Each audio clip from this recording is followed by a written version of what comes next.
Good morning everyone. आज हम नया यूनिट चालू करने वाले हैं। लास्ट में हमने एक यूनिट पढ़ा था, उस यूनिट का नाम था magnetic effect of current and magnetism, बराबर है। उसमें 5 चैप्टर थे, एक यूनिट में 5 चैप्टर रहते हैं, ठीक है। अब इस यूनिट का जो नाम है, इस यूनिट का नाम है electromagnetic induction and alternating current, और इसमें 2 चैप्टर है। फर्स्ट चैप्टर है इलेक्ट्रोमैग्नेटिक इंडक्शन एंड सेकंड है अल्टरनेटिंग करंट, ठीक है। जेईई और नेट में जो सिलेबस है, उस सिलेबस में ये यूनिट है electromagnetic induction and alternating current, उसमें ये 2 चैप्टर है, electromagnetic induction and alternating current. तो आज हम इसको 1 बाय 1 पढ़ेंगे, और ये बहुत ही इंपॉर्टेंट टॉपिक है जेईई नेट के एग्जाम के लिए। लास्ट भी यूनिट बहुत इंपॉर्टेंट था, उससे भी इंपॉर्टेंट ये यूनिट है, ठीक है। इस पे 101% 3 या 4 क्वेश्चन आते हैं, 2 तो क्वेश्चन आते ही हैं, ठीक है। तो आज हम स्टार्ट करेंगे इलेक्ट्रोमैग्नेटिक इंडक्शन, ठीक है। जिसने magnetic effect of current and magnetism पढ़ा है उसको ये चैप्टर इजी जाएगा, ठीक है। इलेक्ट्रोमैग्नेटिक इंडक्शन, ठीक है। सो फर्स्ट हम चालू करेंगे आज electromagnetic induction. Electromagnetic induction, electromagnetic induction, ठीक है। तो इलेक्ट्रोमैग्नेटिक यानी क्या होता है? इलेक्ट्रो एंड मैग्नेटिक, 2 फील्ड है इसमें, इलेक्ट्रिक फील्ड भी है और मैग्नेटिक फील्ड भी है, ठीक है। और दोनों फील्ड एक दूसरे को इंड्यूस करते हैं, एक दूसरे को क्या करते हैं? इंड्यूस करते हैं। Means electric field induce the magnetic field induce the electric field, means vice versa. उस प्रोसेस को हम इलेक्ट्रोमैग्नेटिक इंडक्शन कहते हैं। उस प्रोसेस को हम क्या कहते हैं? Electromagnetic induction. जैसे 1820 में ओरस्टेड नाम का जो साइंटिस्ट था, उसने मैग्नेटिक इफेक्ट ऑफ करंट के बारे में पढ़ा है हमें, ठीक है। लास्ट यूनिट में हमने पढ़ा है कि उसने जो थ्योरी दी है मैग्नेटिक इफेक्ट ऑफ करंट की दी है। उसके बाद फैराडे जो है साइंटिस्ट 1831 में फिर उस थ्योरी को डेवलप करते हुए फैराडे ने इलेक्ट्रोमैग्नेटिक इंडक्शन की थ्योरी बताई आपको, ठीक है। तो इलेक्ट्रोमैग्नेटिक इंडक्शन यानी क्या होता है? अगर कोई क्लोज्ड लूप यानी कॉइल अगर किसी मैग्नेटिक फील्ड में हम रखते हैं, ये देखो ये मैग्नेटिक फील्ड है, ठीक है। फ्लक्स फ्लो हो रहा है उस मैग्नेटिक फील्ड का, number of lines of magnetic field flow हो रही है, ठीक है। उस फ्लो में हम अगर कोई कॉइल रखते हैं, ठीक है, कोई कॉइल रखते हैं, या कॉपर की कॉइल हो या कोई भी कंडक्टिंग मटेरियल की कॉइल हो, उसे रखते हैं, that number of lines of the magnetic field that is called flux, that flux link with this coil, link with the coil means which is passing normally through that coil. When this number of lines link with the coil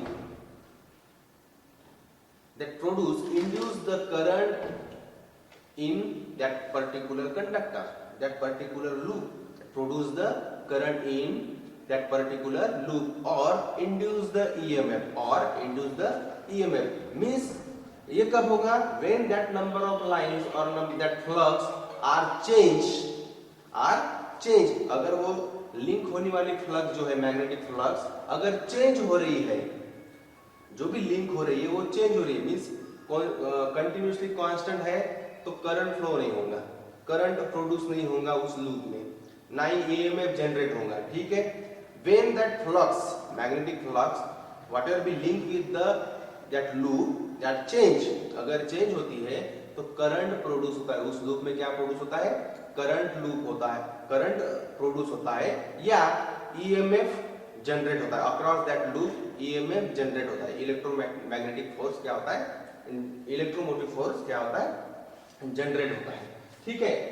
तो definition क्या है इसके standard की? It is the phenomena of production of current और EMF in the coil when the magnetic flux link with that coil are changed.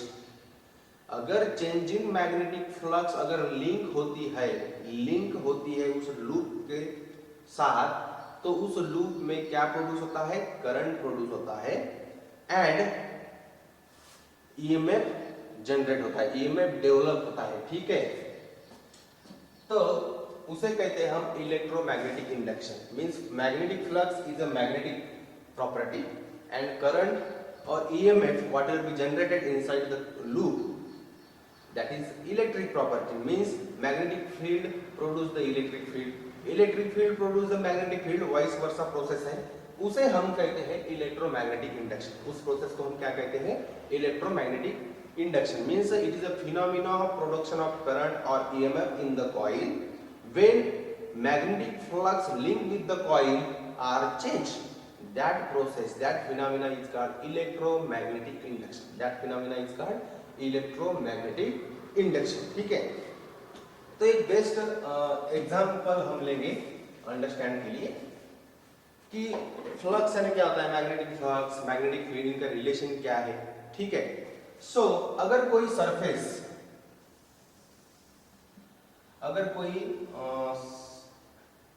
Surface हम किसी magnetic field के सामने लाते हैं, ये सरफेस है, ठीक है, और ये मैग्नेटिक लाइंस है, ठीक है, ये पास हो रही है, थोड़े आर्बिट्रेरी डायरेक्शन लेंगे, पर्टिकुलर नॉर्मल नहीं लेंगे। अगर पास हो रही है, ठीक है, इस सरफेस से मैग्नेटिक फील्ड जो है वो पास हो रही है, ठीक है। Means number of lines that is passed normally through the surface, जो भी उस मैग्नेटिक फील्ड के लाइंस के सामने जो सरफेस है, सपोज ये लाइंस है, इसके सामने सरफेस रखा है आपने, ठीक है, वो lines which is passing normally through that surface, the number of lines of the magnetic field passing normally through the that surface, that is called magnetic flux. तो what is magnetic flux? उसके पहले तो हमें देखना है कि जो ये सरफेस है इसका suppose area del S consider किया है मैंने, तो इस डेल एस की जो डायरेक्शन है ये डायरेक्शन है जिसे हम बोलते हैं नॉर्मल। इस सरफेस का जो नॉर्मल है इस डायरेक्शन में, इस डायरेक्शन में है, ठीक है। मींस ये मैग्नेटिक फील्ड जो है नॉर्मल को एंगल बना रही है, थीटा, नॉर्मल को क्या एंगल बना रही है? थीटा एंगल बना रही है, ठीक है। This is the normal which is shows the direction of that particular surface. अगर ये ऐसी सरफेस है तो दैट इज द नॉर्मल, ठीक है, ये नॉर्मल है। पर मैग्नेटिक फील्ड जो है ऐसी पास हो रही है, हमने इस साइड से मैग्नेटिक फील्ड अप्लाई की तो ऐसी पास हो रही है, तो हमें फ्लक्स यानी क्या होता है? It is a product of normal component of magnetic field into area. It is a product of normal component of magnetic field and area of the surface, ठीक है।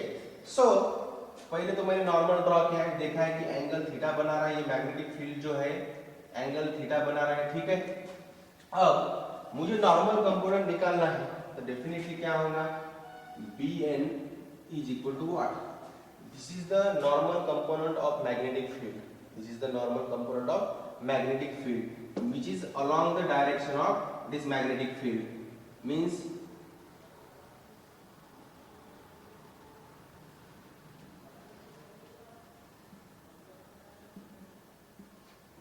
this is the normal component of this magnetic field, which is along the direction of unit vector n cap. Unit vector n cap क्या show करता है? ये normal है, किसको? इस surface को नॉर्मल है, ठीक है। तो ये इस मैग्नेटिक फील्ड की जो भी कंपोनेंट है इस डायरेक्शन में उसकी डायरेक्शन शो करता है, ठीक है। So it is equal to B cos theta. B cos theta क्यों? क्योंकि ये तो फ्रंट साइड है, डेफिनेटली ये एडजेसेंट साइड है। मींस एडजेसेंट साइड है तो मींस इसका एक कंपोनेंट इस साइड में क्या होगा? डेफिनेटली बी कॉस थीटा होगा। So Bn is equal to B cos theta means flux is equal to B cos theta into del S। तो cos theta से डेफिनेटली हम डॉट प्रोडक्ट से फाइंड आउट करते हैं, तो B dot del S means flux is equal to, it is a product of magnetic field and area of the surface, area of the surface. ये बात आप ध्यान में रखना है कि B N B cos theta, definitely ये formula भी आपको ध्यान में रखना है, ठीक है। जैसे जैसे एंगल ये बदलेगा वैसे वैसे ही फ्लक्स जो पास हो रहे हैं नॉर्मली चाहिए।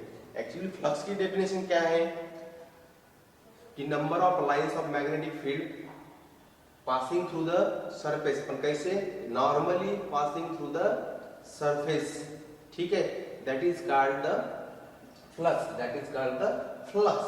सो हमें इंक्लाइन वाली नहीं चाहिए, जो भी नॉर्मल डायरेक्शन में मैग्नेटिक फील्ड की लाइंस है, जो मैग्नेटिक फील्ड के कंपोनेंट्स है वो कंसीडर करने हैं, ठीक है।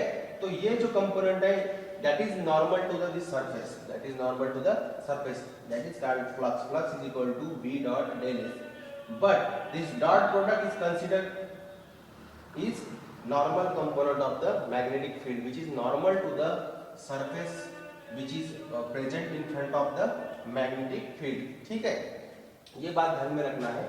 और इससे हम यूनिट भी निकाल सकते हैं, इससे हम यूनिट भी निकाल सकते हैं। एक्चुअली फ्लक्स का जो यूनिट है वो है वेबर। क्या है फ्लक्स का यूनिट? वेबर, ठीक है। ये फार्मूला ध्यान में रखना है आपको, ठीक है। अब फ्लक्स का यूनिट है वेबर और कॉस थीटा कौन सा लेना है? मैग्नेटिक फील्ड अगर एक आर्बिट्ररी डायरेक्शन में है या वो नॉर्मल नहीं है, पर हमें कौन सा कंपोनेंट फ्लक्स निकालते समय कौन सा कंपोनेंट लेना है? That is normal to the surface, ठीक है। तो ये एंगल यूज करके आपको फ्लक्स निकाल सकते हो, एरिया दिया रहता है, ठीक है। डेफिनेटली जो फ्लक्स का यूनिट है, यूनिट जो है वेबर, ठीक है। और मैग्नेटिक इंडक्शन का तो सबको पता है, टेस्ला है, ठीक है। और इसका सीजीएस यूनिट जो है, सीजीएस यूनिट, ये तो एसआई यूनिट है, ये वेबर जो है फ्लक्स का एसआई यूनिट है, और सीजीएस यूनिट जो है फ्लक्स का वो है मैक्सवेल। वो क्या है? Maxwell. So 1 weber is equal to 10 to the power 8 Maxwell होता है।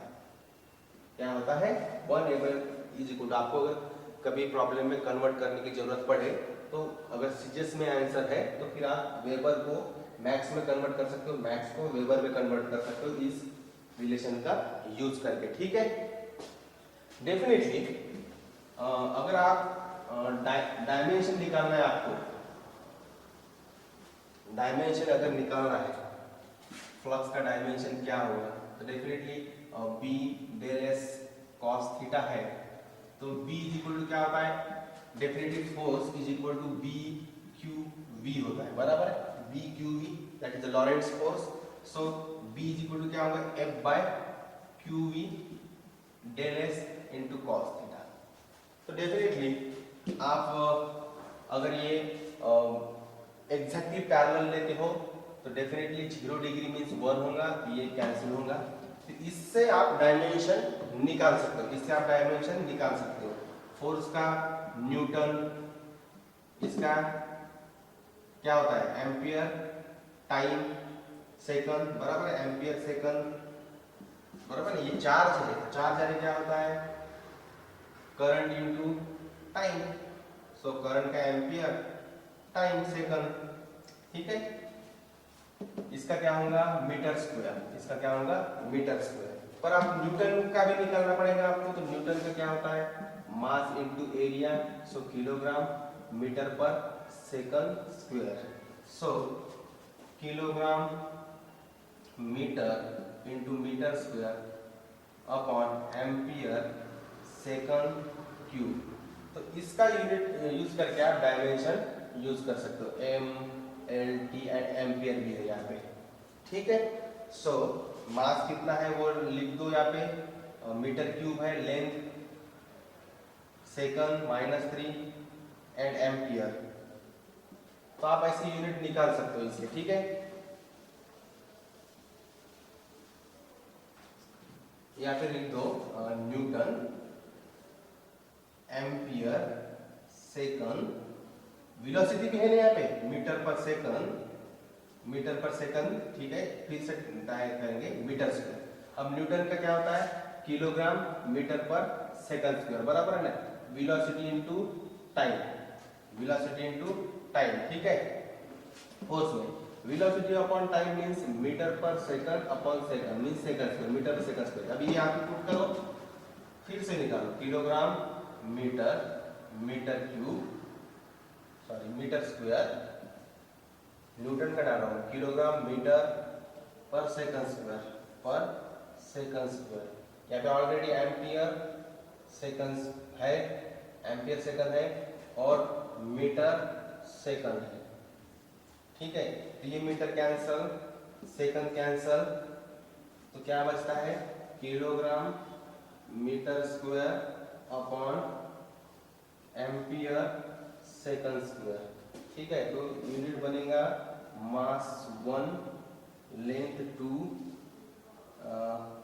t-2 and ampere -1। तो ये यूनिट बनता है। ठीक है, इसके पहले जो हमने निकाला उसमें कोई गलती है। ठीक है, तो ये एग्जैक्ट है Newton kilogram metre per second square put करो, kilogram metre per second square. Ampere second already है, एम्पियर सेकंड। वेलोसिटी का है मीटर पर सेकंड, तो मीटर पर सेकंड, और एरिया का मीटर स्क्वायर है। ठीक है, तो मीटर एक metre metre cancel, second second cancel, जो भी बचता है उसे ये यूनिट निकलता है। ठीक है, ये डायमेंशन ध्यान में रखना है, यूनिट ध्यान में रखो वेबर एंड मैक्सवेल। ठीक है, ये ऐसा यूनिट है फ्लक्स का, ये सीजीएस यूनिट है। ठीक है, और ये फार्मूला भी ध्यान में रखना है आपको कि फ्लक्स के दो फार्मूले ध्यान में रखो, B dot del S and dot अगर निकालना है तो फिर डेल एस कॉस थीटा। जैसे से एंगल है, एंगल किसके बीच में का, एरिया और मैग्नेटिक फील्ड के डायरेक्शन में जो एंगल है, मींस अगर एग्जैक्टली बी और डेल एस की, ये तो डेल एस की डायरेक्शन मींस उस एरिया को जो भी नॉर्मल है ना, वही उस सरफेस एरिया की डायरेक्शन है। ठीक है, उस एरिया की डायरेक्शन है, उसी डायरेक्शन में, उसी नॉर्मल के डायरेक्शन में अगर मैग्नेटिक फील्ड रहती है तो डेफिनेटली क्या होगा, theta is equal to 0 degree होगा। तो cos 0 degree is equal to 1 होता है, तो flux is equal to B into del S होता है, फ्लक्स इंटू, ये फर्स्ट कंडीशन। अगर ये सरफेस एरिया है, इसका नॉर्मल इस डायरेक्शन में है, डेल एस इस डायरेक्शन में है इसका नॉर्मल। ठीक है, बराबर है, इसको इस सरफेस को नॉर्मल कैसे रहेगा, ऐसे रहेगा, परपेंडिकुलर एग्जैक्टली ऐसे। ठीक है, पर मैग्नेटिक फील्ड अगर आपने ऐसे अप्लाई की है, ये नॉर्मल है, ये नॉर्मल है, पर मैग्नेटिक फील्ड आपने अगर ऐसी इस प्लेन को पैरेलली अप्लाई की है, ऐसे अप्लाई की है, तो डेफिनेटली एंगल क्या होगा, 90 डिग्री होगा। सो कॉस 90 डिग्री क्या होगा, मींस इन दोनों में कौन कितना एंगल है, 90 डिग्री, मींस cos 90 डिग्री 0 होगा, तो डेफिनेटली फ्लक्स क्या होंगे, 0 हो गया। फ्लक्स क्या होता है, 0 होता है। मींस फ्लक्स की डेफिनेशन क्या है, जब lines of magnetic force, number of lines of magnetic field normally passing through the that particular area, then the product of that normal component and area is called flux, magnetic flux। ठीक है, पर ये normal नहीं है, which is not direct along the direction of normal, which is perpendicular to the normal। बराबर है, magnetic field perpendicular to the normal है, इसलिए फ्लक्स क्या आएगा, 0 आएगा। मैक्सिमम कब रहेगा, एग्जैक्टली ये दोनों की डायरेक्शन सेम है, पैरेलल है एक दूसरे को, और अगर ये दोनों परपेंडिकुलर रहते हैं तो डेफिनेटली फ्लक्स 0 रहता है। ये भी बात आपको ध्यान में रखनी है। ठीक है, थैंक यू।